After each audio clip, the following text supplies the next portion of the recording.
Finance and tax की update छूट ना जाए इसलिए फटाक से सब्सक्राइब कर दीजिए और बेल आइकन दबा दीजिए ताकि नोटिफिकेशन आती रहे। हेलो दोस्तों, क्या हाल है आप लोगों के। तो आज हम इस वीडियो के अंदर डिस्कस करने वाले हैं कि कैसे आप अपनी प्रोजेक्ट रिपोर्ट बना सकते हैं किसी भी लोन के लिए, मुद्रा लोन या कोई भी आप बैंक से लोन लेना चाहते हैं तो किस तरीके से आप अपनी प्रोजेक्ट रिपोर्ट को किस तरीके से तैयार कर सकते हैं। तो दो पार्ट में हम इसको डिवाइड करेंगे। सबसे पहले हम क्या जो लिखने वाली जो चीज़ें होती हैं किस तरीके से हमें लिखना है, उसके बाद जो फाइनेंशियल जो बनाने मतलब बैलेंस शीट, P&L रेशोज, ये सारी चीज़ों के बारे में हम उसके बाद डिस्कस करेंगे। और मैं आपको ये सारे फॉर्मेट भी दूंगा ताकि आपकी हेल्प हो सके किसी भी तरीके से, ताकि आप जो अपनी रिपोर्ट है वो आप अपनी खुद से बना सके। तो अगर मैं रिपोर्ट की बात करूं तो हम इसको क्या करेंगे। सबसे पहले जो रिपोर्ट है, अभी ये जो रिपोर्ट है मैं आपको बात कर रहा हूं फर्नीचर, अगर कोई फर्नीचर मैन्युफैक्चरिंग जो काम कर रहा है उसके लिए मैं बात कर रहा हूं। लेकिन अभी किस तरीके से बाकियों में बनानी है वो भी आपको पता चल जाएगा कि किस तरीके से आपको जो भी रिपोर्ट है किस तरीके से आपको प्रिपेयर करनी है। तो सबसे पहले आपको इंट्रोडक्शन लिखना है। इंट्रोडक्शन आपको बताना है कि किस तरीके क्या आप जो करने जा रहे हैं उसका क्या ट्रेडिशन है, क्या क्या उसको बेनिफिट होगा, क्या सारी चीज़ आपको बतानी है कि किस तरीके से सेटअप करेंगे, क्या क्या बेनिफिट रहेगा उसके अंदर, वो सारी चीज़ आपको डिस्कस करनी है। उसके बाद मार्केट आपको डिस्कस करनी है कि मार्केट किस तरीके की है उसकी, मतलब उसके अंदर क्या ट्रेंड रहेगा, क्या कितना कंपटीशन है, तो मतलब किस तरीके की स्टैंडर्ड, किस तरीके का लिविंग स्टैंडर्ड कैसा है, क्यों आप लोगों के जो आपका प्रोडक्ट है क्यों लोग खरीदेंगे, वो सारी चीज़ों को आपको यहाँ पे मार्केट में डिस्कस करना है। उसके बाद आप डिस्कस कर सकते हैं जो आपका मैन्युफैक्चरिंग प्रोसेस है। अगर आप मैन्युफैक्चरिंग के अंदर जा रहे हैं या सर्विस के अंदर जा रहे हैं तो किस तरीके से आपका जो प्रोसेस है उसको आप डिफाइन कर सकते हैं। तो जितनी भी आपको लगे कि जिस तरीके से भी डिफाइन हो सके आपको यहाँ पे मैन्युफैक्चरिंग प्रोसेस को डिफाइन करना है। उसके बाद नेक्स्ट बात आती है प्रोजेक्ट कॉस्ट की। प्रोजेक्ट कॉस्ट को आपको बताना है, लेकिन वो किस तरीके से आपको दिखाना है वो अभी हम डिस्कस करेंगे। और उसके बाद आपको कुछ एनेक्सर्स लगा देने हैं। तो बस बेसिकली आपको मोटा मोटा लिखना ही ये सारी चीज़ें ही है। आपको इंट्रोडक्शन लिखना है, आपकी मार्केट कैसी है, क्यों लोग खरीदेंगे, उसके बाद प्रोसेस लिखना है, क्या प्रोसेस रहेगा, उसके बाद आपको प्रोजेक्ट कॉस्ट के बारे में थोड़ा सा डिस्क्राइब कर देना है। ये लिखने के बाद आपको कुछ एनेक्सर्स लगाने हैं। एनेक्सर्स क्या क्या लगाना है, एक तो प्रोजेक्ट कॉस्ट क्या कितनी इन्वॉल्व रहेगी आपकी प्रोजेक्ट कॉस्ट। उसके बाद आपको प्रॉफिट एंड लॉस लगाना है, जितने भी साल का आपको मांगा हो बैंक ने, 3, 5, 10 साल जितना भी हो वो आप यहाँ पे अकॉर्डिंगली अभी मैं आपको बताऊंगा किस तरीके से बनाना है उसको। बैलेंस शीट आपको बनानी है 5 साल की। उसके बाद cash flow statement, ratio analysis, depreciation and repayment schedule और utilisation of fund, basis and assumption जो आप यूज़ करेंगे, बेसिस एंड अजम्पशन जो भी आप यूज़ करने वाले रिपोर्ट के अंदर उसको आपको वहाँ पे डिस्क्राइब करना होगा। तो ये तो थी वर्ड की बात, अब किस तरीके से इसको बनाना है। अब मैं बताता हूँ कि किस तरीके से आपको एक्सेल के अंदर सारी चीज़ें जो एनेक्सर अभी हमने बात करी किस तरीके से आपको वो शो करना है। तो एक एक करके चलते हैं। सबसे पहले तो आपका जो प्रोजेक्ट कॉस्ट जो इन्वॉल्व रहेगी इसके अंदर, तो आपको प्रोजेक्ट कॉस्ट बड़ी ही आपको बारीकी से समझनी पड़ेगी कि आपके क्या क्या कॉस्ट इन्वॉल्व होने वाली है आपके प्रोजेक्ट के अंदर। तो आपको सारी की सारी लिखनी है। सबसे पहले तो आपको जो जो मशीन्स आपकी यूज़ होने वाली है आप इसको अलग बता दीजिए कि मेरी ये मशीन्स यूज़ होने वाली है। जैसे अगर मैं अभी वुड मैन्युफैक्चरिंग की बात करूँ तो वुड मैन्युफैक्चरिंग के अंदर आपकी ये मशीन यूज़ होने वाली है, तो जो भी आपकी मशीन्स है आप वो सारी मेंशन कर दीजिए।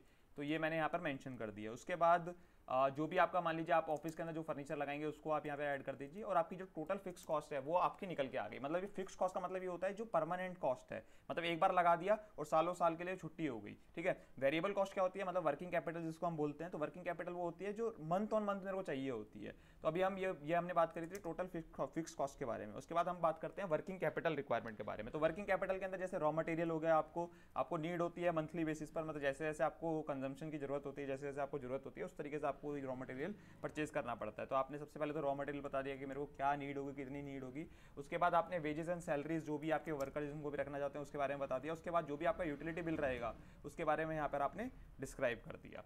उसके बाद आपने बताया कि मेरी कितनी टोटल वर्किंग कैपिटल में कितनी कॉस्ट लगी है। उसके बाद कितनी टोटल कॉस्ट इन्वॉल्व हुई है, आप देखेंगे यहाँ पे 16,33,000 रुपये हमारी कॉस्ट इन्वॉल्व हुई है। उसके बाद हम किस तरीके से इसको फाइनेंस करने वाले हैं वो आपका जैसे भी डिसाइड होगा, जितना भी आपको लोन चाहिए वो आप देख लीजिए कि term loan, working capital loan, self finance. मतलब टर्म लोन का मतलब ये होता है कि कितना आप मशीन के लिए परचेज करना चाहते हैं, कितना आप मशीन के लिए लेना चाहते हैं लोन। तो मशीन जैसे अभी हमने ऊपर डिस्कस करा था 11 लाख की हमारी मशीन थी, उसमें से मैं ये कह रहा हूँ कि 9,80,000 का मैं टर्म लोन लेना चाहता हूँ, मतलब बैंक से लोन लेना चाहता हूँ।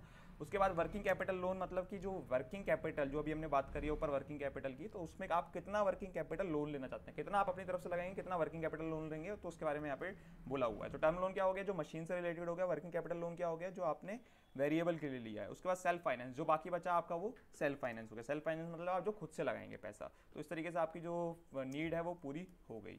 इसकी ये तो थी प्रोजेक्ट कॉस्ट की बात। उसके बाद आपको क्या करना है, इसी के अकॉर्डिंगली, इसी को आपको मद्देनजर रखते हुए, इसी के अकॉर्डिंगली आपको क्या करना है, प्रॉफिट एंड लॉस और बाकी के जो फाइनेंशियल फिगर है वो बनानी है एस्टिमेशन रखते हुए। तो आपको जैसे रेवेन्यू है, आपको सोचना पड़ेगा कि जितना आपका रेवेन्यू, कितना रेवेन्यू होने वाला है आपका ड्यूरिंग जो भी आपके आने वाले फ्यूचर ईयर उसके अंदर कितना आपका रेवेन्यू होने वाला है। तो जैसे मान लीजिए इसके अंदर मैंने एस्टिमेट करा कि 68 लाख का मेरा फर्स्ट ईयर का रेवेन्यू होगा, उसके बाद अकॉर्डिंगली ये जो रेवेन्यू है वो 10% से इंक्रीज करेगा। ये आपको 10% का कुछ ठोस सबूत देना पड़ेगा बैंक को कि हाँ मेरा किस लिए मेरे को लगता है कि 10% से ये इंक्रीज होगा। तो इस तरीके से आपने क्या करा, अपना रेवेन्यू बता दिया। उसके बाद आपके जो भी खर्चे हैं, opening stock, purchase, closing stock, आपको सिर्फ फिगर पंच करनी है। यहाँ पर सारे फॉर्मूले सब पहले से लगे हुए हैं। मैं आपको ये रिपोर्ट जो है आपको डिस्क्रिप्शन में दे दूंगा, जितनी भी जो भी चीज़ें हैं इसके अंदर मैं जो आपको दिखा रहा हूँ सारी चीज़ें मैं आपको डिस्क्रिप्शन में दे दूंगा ताकि आप डाउनलोड कर सके लिंक पे जाकर। तो इसके अंदर क्या है, जस्ट आपको फिगर पंच करनी है आपके अकॉर्डिंगली जो आपको लगता है कि हाँ ये चीज़ें हो सकती है। बाकी फिर भी आपका कोई डाउट होगा तो आप कमेंट सेक्शन में पूछ ही सकते हैं। तो ये तो सारी खर्चे वाली बात आ गई कि कितना मेरा खर्चा होने वाला है। तो यहाँ पे खर्चे लिखने के बाद उसके बाद आपने क्या बोला कि मेरा इतना आया profit before interest and tax, मतलब इंटरेस्ट और टैक्स घटाने से पहले क्या मेरा प्रॉफिट आएगा वो आपने यहाँ पे बता दिया। उसके बाद जो भी इंटरेस्ट जो है आपका, इंटरेस्ट का हमने अलग से शेड्यूल बनाया हुआ है जिसके अंदर कितना आपका इंटरेस्ट लगेगा वो आप कैसे कैलकुलेट करेंगे वो अभी हम डिस्कस करेंगे। लेकिन अभी क्या है कि यहाँ पर कितना इंटरेस्ट आया, उसके बाद इनकम टैक्स को आपको कंसीडर करना पड़ेगा, जो भी आपको एवरेज रेट आपको कंसीडर करना है। अभी मैंने यहाँ पे 20% कंसीडर करा हुआ है। तो इस तरीके से करके आपको नेट प्रॉफिट आफ्टर टैक्स निकल के आ गया। यहाँ पर आप एनपी रेशियो निकाल सकते हैं। उसके बाद इस हिसाब से आपको बैलेंस शीट बनानी है। जस्ट आपको फिगर्स पंच करनी है। आपको ये याद रखना होगा जो आपका यहाँ का टोटल है लाइबिलिटी साइड का जो टोटल है वो यहाँ पर जो मेरा करंट जो मेरा असेट साइड का जो टोटल है उससे मैच करना चाहिए। तो आप देखिए यहाँ पे मैच कर रहा है, लेकिन जो आपको अकॉर्डिंगली जो फिगर्स है वो यहाँ पे पंच करनी होगी। उसके बाद मैं बात करूँ cash flow statement. Cash flow statement आपको क्या होता है कि कैश फ्लो स्टेटमेंट और पी&एल में क्या डिफरेंस होता है। कैश फ्लो के अंदर ये होता है कि जितना भी आपका पैसा आया गया, पी&एल में सिर्फ आपके खर्चे और रेवेन्यू की बात होती है। जो भी आपका खर्चा हुआ और जो भी आपने कमाया, मतलब जो भी आपकी रेवेन्यू इनकम आई और जो भी आपने खर्चा करा उसकी बात होती है, वो भी एक्रूअल बेसिस पे। अभी एक्रूअल बेसिस को छोड़ते हैं, समझते हैं कि बेसिकली जो भी आपने कमाया और जो भी आपने खर्चा करा और जो भी आपने कमाया। कैश फ्लो में बात होती है जितना आपने पैसा दिया, जितना आपने पैसा खर्च करा, मतलब आपने जितना आपके कैश गया उस साल के अंदर, तो उसके बारे में बात होती है कैश फ्लो स्टेटमेंट के अंदर। तो हमने यहाँ पर क्या करा है, कैश फ्लो स्टेटमेंट अकॉर्डिंगली बताई है। तो डिफरेंस आई होप आपको समझ में आया होगा। कैश फ्लो स्टेटमेंट में जितना भी खर्चा आया और गया, मतलब जितना भी कैश आया और गया उसकी बात होती है कैश फ्लो स्टेटमेंट से। नाम से पता चल रहा है कैश फ्लो स्टेटमेंट, मतलब जितना भी कैश आया हो, जितना भी कैश गया हो, उसके बारे में यहाँ पे डिस्कशन होता है। लेकिन अगर मैं बात करूँ पी&एल की, तो वहाँ पे सिर्फ जितना खर्चा हुआ है उसकी बात होती है। जैसे आप देखेंगे प्रॉफिट एंड लॉस में जैसे क्या कर रखा है हम लोगों ने, यहाँ पे क्या पहले करा, ओपनिंग स्टॉक, परचेजेज और क्लोजिंग स्टॉक। तो बेसिकली यहाँ करने का मोटिव यही है कि ताकि हम ये निकाल सके कि पूरा स्टॉक का खर्चा कितना हुआ है मेरा ड्यूरिंग द पीरियड में। मैंने ओपनिंग स्टॉक को पहले ऐड करा, परचेजेज को ऐड करा, क्लोजिंग स्टॉक को माइनस कर दिया क्योंकि क्लोजिंग स्टॉक का मेरा खर्चा ही नहीं हुआ है, क्योंकि वो अभी भी पड़ा हुआ है मेरे पास। तो इसलिए इस क्लोजिंग स्टॉक को रिड्यूस करा जाता है। उसके बाद बैलेंस शीट होगी, कैश फ्लो स्टेटमेंट होगी, फिर आपको कुछ रेशियोज एनालिसिस करनी होगी। यहाँ पर आपको ये ऑलरेडी सब जितनी भी फिगर्स है सारी ऑटोमेटिकली पंच है, मतलब ऑटोमेटिकली उठाएगा बैलेंस शीट और पी&एल से। आपको कुछ करने की जरूरत नहीं है, आपको सिर्फ देख लेना है कि ठीक है आपकी जो रेशियोज है वो ठीक से मेंटेन हो रही है। आप यहाँ पर देख सकते हैं कि जो भी आपके रेशियोज है ये ऑटोमेटिकली सारी के सारी ये उठी हुई है पी&एल और बैलेंस शीट से। उसके बाद जो ये सारी रेशियोज ही हैं ये भी ऑटोमेटिकली सारी उठ के आ रही हैं, तो आपको इसके अंदर कुछ नहीं करना। ये भी आपके रेशियोज ही हैं तो ये भी सब उठ के ही आ रही हैं। उसके बाद आपको डेप्रिसिएशन शेड्यूल, आपको उसके अंदर क्या करना पड़ेगा। इसके अंदर बेसिकली डेप्रिसिएशन शेड्यूल क्या होता है कि जो भी आप मशीन परचेज करेंगे तो आपको क्या करना पड़ेगा, उसकी कोई फिक्स लाइफ होती है 10 साल 15 साल, जो भी आपकी फिक्स लाइफ है उसके हिसाब से आपको डेप्रिशिएट करना होगा। जैसे मान लीजिए आपका प्लांट एंड मशीनरी है तो डेप्रिशिएट होती है 15% से। जो भी आप प्लांट एंड मशीनरी लगा रहे हैं तो उसके अंदर 15% से डेप्रिशिएट होगी। मान लीजिए आप कोई बिल्डिंग खरीदने का प्लान है तो 10% से डेप्रिशिएट होगी ड्यूरिंग पूरे साल का। मैं बता रहा हूँ 10% बिल्डिंग है पूरे साल का, प्लांट एंड मशीनरी 15% है पूरे साल का। फर्नीचर की मैं बात करूँ तो 10% से डेप्रिशिएट होती है। और अगर मैं बाकी इस तरीके से बात करूँ तो ये सारी मेजरली तीन ही तरीके के मशीन्स होती है, और सॉरी तीन ही तरीके के फिक्स्ड सेट्स होते हैं। तो यहाँ पे वो हम डिस्कस कर चुके हैं। उसके बाद आपको लोन का जो है, आपको लोन देखना पड़ेगा कि लोन का यहाँ पे शेड्यूल पूरा बनाना पड़ेगा। लोन का शेड्यूल इसलिए बनाना पड़ेगा ताकि आप इंटरेस्ट जो पेबल है वो निकाल के आप अपने प्रॉफिट एंड लॉस में हम डाल सके। ठीक है, तो जो भी आपका लोन है वो आप वहाँ पर उसको आपको देखना पड़ेगा कि किस तरीके से जो भी आपका इंटरेस्ट है वो किस तरीके से आपको जो भी आपका रिपेमेंट शेड्यूल में आ रहा है। रिपेमेंट शेड्यूल क्या होता है, बेसिकली जो भी बैंक ने आपको बताया होगा कि आपको पूरे साल के अंदर इतना इंटरेस्ट देना है, इतना प्रिंसिपल अमाउंट देना है, इतनी ईएमआई जाएगी, जो भी है उसके अंदर वो आपको अकॉर्डिंगली यहाँ पे डालना होगा, पंच करना होगा। अगर नहीं दिया तो आपको एस्टिमेट करना होगा कि हाँ यार मेरे को लगता है कि मेरे को जो लोन है वो 11% पे मिल जाएगा, उसके हिसाब से आपको अपनी लोन की रिपेमेंट शेड्यूल बनाना पड़ेगा। उसके बाद आपको यूज़ ऑफ फंड, यहाँ पे बेसिक डिटेल आपको बतानी है कि कैसे आपका यूज़ ऑफ फंड होगा, कितना आपका क्या बिजनेस है, उसके बाद सेल्स टारगेट क्या रहेगा, ये सारी चीज़ें बेसिक डिटेल आपको बनानी है। तो आपको मैं दे दूंगा, आपको समझ में आ जाएगा। उसके बाद आपको बेसिस एंड अजम्पशन बतानी है, मतलब आप ये क्या समझ रहे हैं कि कितने देर तक जो है मेरा वर्किंग आवर कितने टाइम तक रहेंगे, मतलब जैसे 9 घंटे तक बंदे काम करेंगे, उसके अंदर टर्नओवर इतना रहने वाला है, ये अजम्पशन ले रहे हैं आप सारी चीज़ें जो भी हैं, सारी की सारी अजम्पशन है आपकी।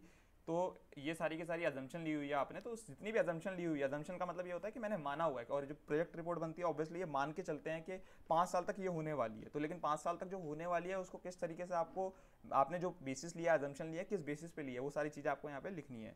तो ये सारी चीज़ तो मैं आपको दे ही दूंगा डिस्क्रिप्शन के अंदर, आप देख सकते हैं इसको। बाकी आपका कोई भी डाउट हो तो आप कमेंट सेक्शन में पूछ सकते हैं इसके अंदर। तो ये तो थी 2 चीज़ें जो हमने बात कर ली। एक तो वर्ड रिपोर्ट, मतलब आपको क्या करना है, एक तो ये जो वर्ड है इसकी आपको मैंने बता ही दिया कि किस तरीके से देखना है आपको, introduction, marketing and then manufacturing process, project, और आपको एनेक्सर लगाने हैं। ये दोनों लगा के आपको क्या करना है, कंबाइंड फाइल बना लेनी है पीडीएफ के अंदर, आपको पीडीएफ बना लेनी है।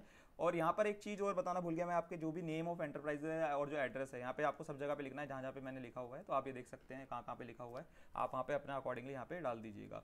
तो इसके अंदर यही थी 2 चीज़ें। अब आप मान लीजिए आपका अदर देन वुड मैन्युफैक्चरर है, तो यहाँ पे क्या है कि प्रोजेक्ट प्रोफाइल्स हैं कुछ जो मेरे पास है, तो कुछ प्रोजेक्ट प्रोफाइल्स हैं। इसमें क्या है कि जितने भी मतलब मैक्सिमम तरीके के जो गवर्नमेंट ने कवर करे हुए हैं कि किस किस तरीके के बिजनेसेस हो सकते हैं, जैसे project profile on flour mill, toilet shop, manufacturing unit, तो ये देखेंगे आप। अगर आपका जो भी, अगर आपका प्रोजेक्ट इसके अंदर फॉल करता है तो आप यहाँ से भी हेल्प ले सकते हैं।